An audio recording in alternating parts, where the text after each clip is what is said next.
So a Donald Trump rally in Chicago. I don't know why you would ever step foot in Chicago. It's a liberal-run hellhole with one of the highest black-on-black crime rates, which is funny because these protesters are protesting Trump, but they're not protesting black-on-black murders because Trump is so evil and racist.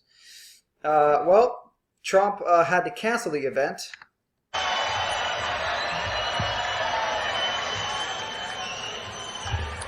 Mr. Trump just arrived in Chicago and after meeting with law enforcement has determined that for the safety of all the tens of thousands of people that have gathered in and around the arena, tonight's rally will be postponed until another day. Thank you very much for your attendance and please go in peace.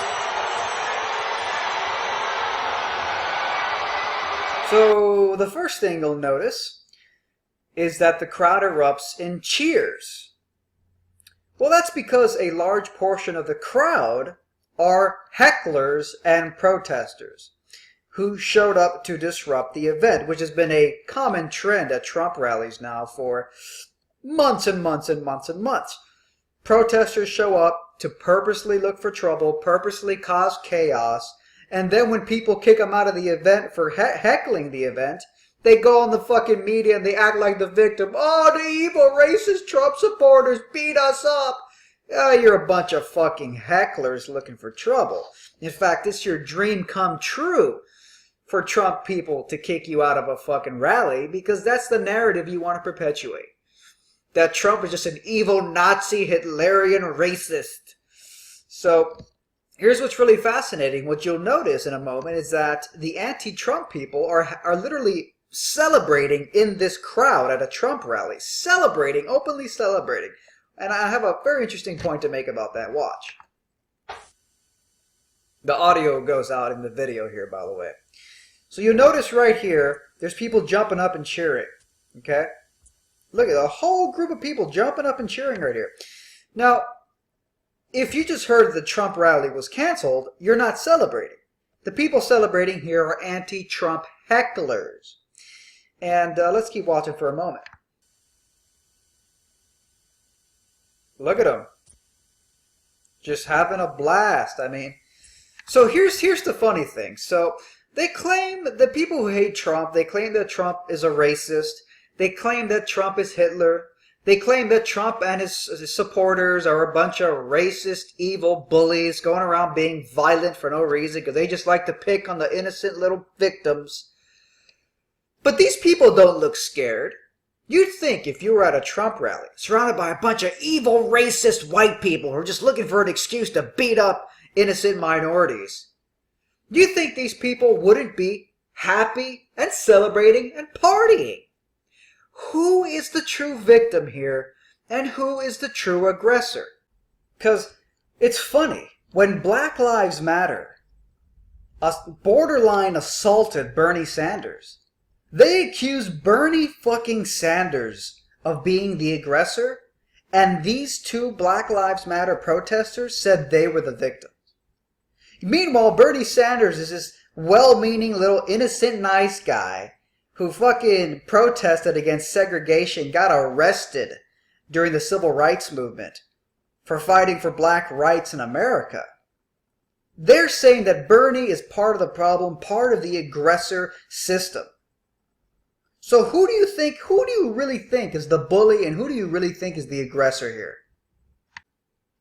Is it possible that the aggressor has wrapped himself in a cloak of victimhood to disguise his fucking disgusting, evil, violent ways?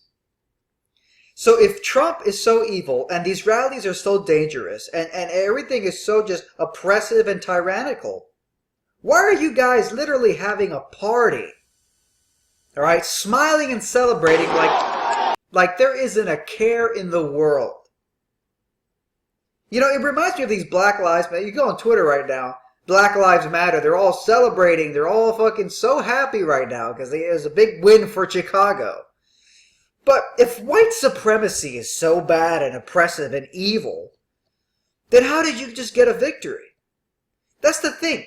Every time Black Lives Matter is victorious over the white supremacist system, it only proves that your oppressor has no power over you.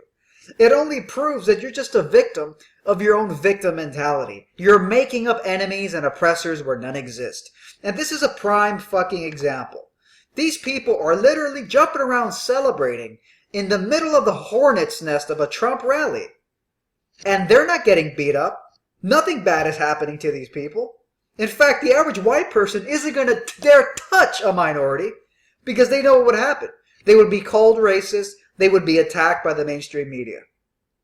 So my question is here, who are the true victims and who are the true aggressors? And I'm sorry, but I see the aggressors here as the pro-Trump people who showed up to his rally and had their entire event shut down by a mob of violent people. Look at this. They're holding arms. Yeah. They're locking arms, these silly protesters.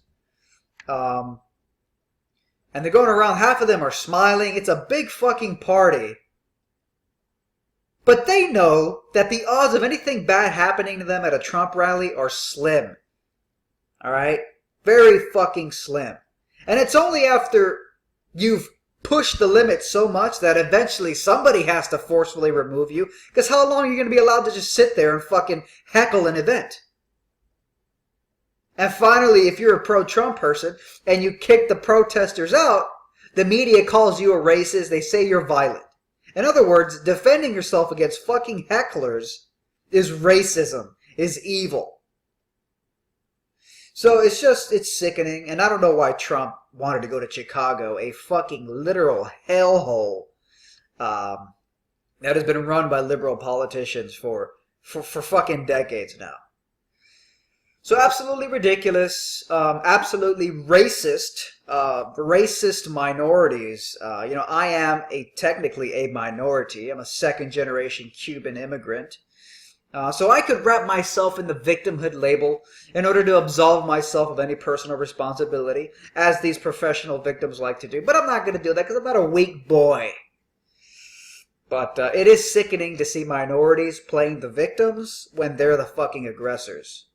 Yeah, Trump equals hate with a Nazi flag.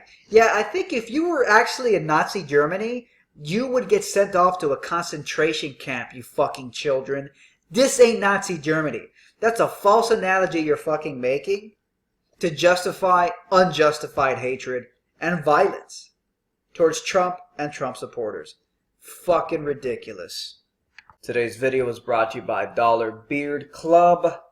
If you have a beard or you want to grow your beard, you're tired of shaving because your fucking boss tells you to or because your nagging girlfriend tells you to, Dollar Beard Club, they have all the absolute epic products to keep your beard looking godlike. If you want to have a godlike beard like mine, first you need to grow it. But if you're interested, the Dollar Beard Club has a lot of great products. Beard oils, beard balms, combs, shit to just keep your beard looking absolutely epic. He who sacrifices his beard for a woman deserves neither. Don't cut your beard off because some fucking crazy bitch girlfriend nagged you to do it. Take out the garbage, honey. Clean the dishes, honey. Cut your beard, honey. Come on now. Your beard deserves better than that. DollarBeardClub.com, everything your beard needs. Grow your beard, grow your balls. Check out the link below.